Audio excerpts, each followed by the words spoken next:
Bonjour à tous. 3PA Gym Senior a mené une expérience inédite avec plusieurs mutuelles auprès de seniors volontaires afin de mesurer les effets d'un programme de prévention des chutes et plus précisément de l'activité physique adaptée sur leur capacité motrice. Cette expérience a été menée auprès de 25 volontaires sur une durée de 3 mois à raison d'une séance d'1 heure par semaine. Il s'agissait aussi bien d'hommes que de femmes et tous étaient non sportifs. Leur âge variait de 68 à 92 ans pour une moyenne d'âge d'environ 78 ans. Nous leur avons fait pratiquer des tests initiaux avant la première séance, puis nous leur avons fait repratiquer des tests finaux après les 12 semaines d'activité physique.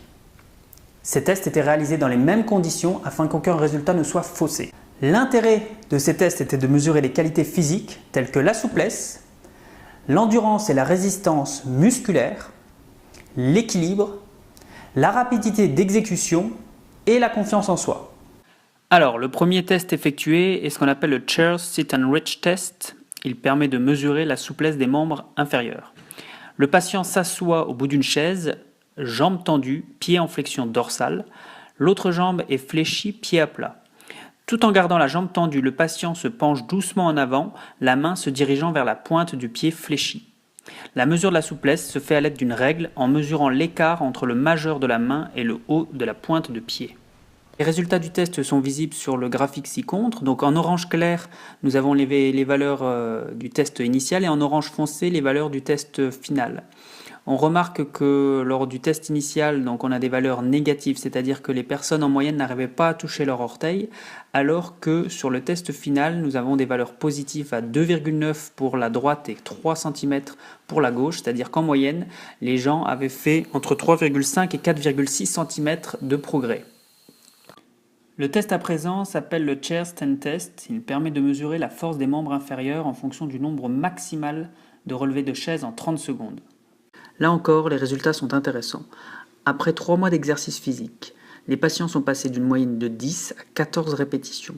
Cela suppose qu'ils ont gagné en résistance musculaire, notamment pour des exercices de la vie courante, tels que des relevés de chaise ou des montées de marche. Dans le même sens, nous avons cherché à mesurer l'endurance musculaire à travers le test de la chaise. Naturellement, en fonction du public visé, vous pouvez adapter la difficulté.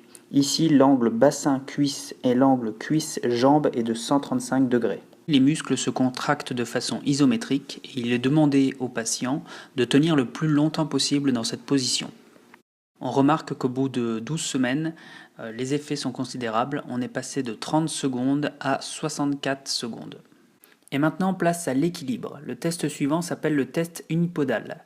Le but est de tenir le plus longtemps possible en station unipodale, sur un membre inférieur. La jambe libre doit être fléchie. Si le temps passé est supérieur à 30 secondes, c'est que vous avez un risque très faible de chute. Au contraire, si le temps est inférieur à 5 secondes, c'est que vous avez un très haut risque de chute. Les résultats ci-contre sont intéressants car nous sommes passés d'une moyenne de 5,6 à 7,5 secondes donc lors des tests initiaux à une moyenne de 12,7 à 13,3 secondes après le programme de prévention des chutes. Donc là encore, il y a une nette augmentation. Il est donc clair que l'activité physique permet de retrouver et de regagner de l'équilibre. Enfin, le dernier test que nous avons effectué permet de mesurer l'agilité et l'équilibre dynamique. Il s'agit du 8 Foot Up and Go. Le protocole est le suivant. Placez une chaise et un cône éloigné de 2,50 m. Le patient commence assis sur la chaise. Il doit réaliser le plus rapidement possible le parcours, qui consiste à se lever de la chaise, marcher jusqu'au cône, le contourner et revenir s'asseoir sur la chaise. Si vous utilisez une aide à la marche de type déambulateur ou canne, vous pouvez bien évidemment vous en servir. Les résultats suivants nous montrent bien l'évolution. Nous passons de 8,2 secondes en moyenne sur le test initial à 6,6 secondes, soit un gain d'environ 25%. Sachez qu'il n'est jamais trop tard pour commencer, le principal c'est d'être motivé. Si vous aussi vous souhaitez pratiquer de l'activité physique avec un professeur qui saura déterminer avec vous vos objectifs et qui vous proposera des séances adaptées, alors n'hésitez pas à nous contacter à contact@3pagymsenior ou à visiter notre site web www.3pagymsenior.com. À bientôt.